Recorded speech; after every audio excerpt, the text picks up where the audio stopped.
Hello दिदीबहिनीहरू नमस्ते।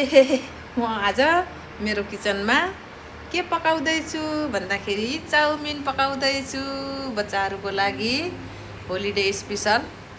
अनि के खुवाउने त अब घरमै बनाएर तातो तातो जाडो छ हैन, घरमै बनाउने टक्क खुवाउने चाउमिन पाक्दैछ। यहाँ फ्राई बिनमा पछि म फ्राई गर्छु।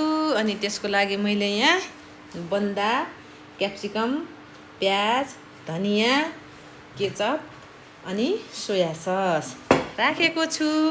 म बनाउँछु, हजुरहरूले हेर्दै गर्नुहोला। ल अब यो चाउमिनलाई चाहिँ यसरी चिसो पानीमा पखाल्नुपर्छ।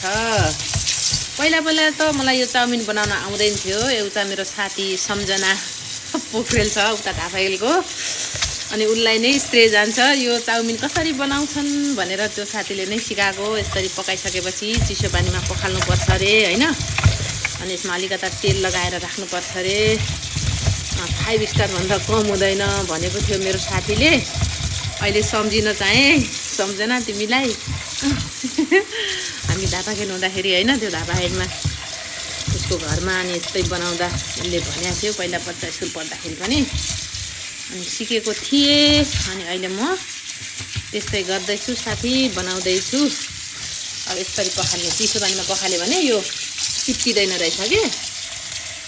ल अब मैले यसरी हातमा तेल राखेँ। अब यो तेल चाहिँ यसरी मल्नुपर्छ अरे कि, अनि दामी हुन्छ, दामी खाने दामी।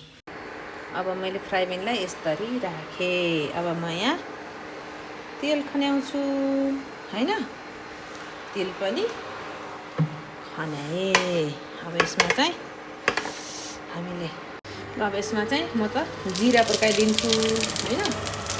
जिरा पड्काउँदाखेरि बेसार पनि त्यसमा राखिदिन्छु, खुर्सानी पनि, नुन पनि आइहाल्यो। अनि टक्क पारेर म प्याज फ्राई गर्छु पहिला, प्याज।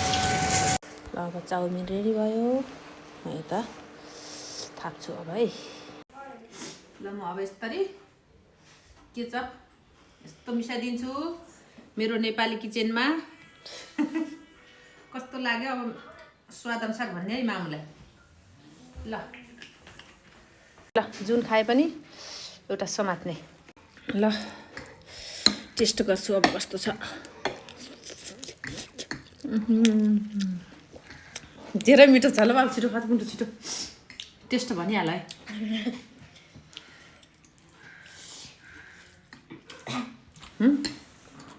कस्तो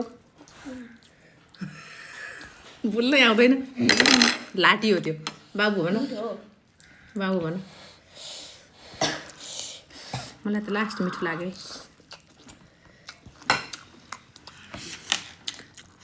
मिठो छ, मिठो छ। खायौँ ल हामीले। हजुरहरू हेरिदिनु, फुल वाच गरिदिनु।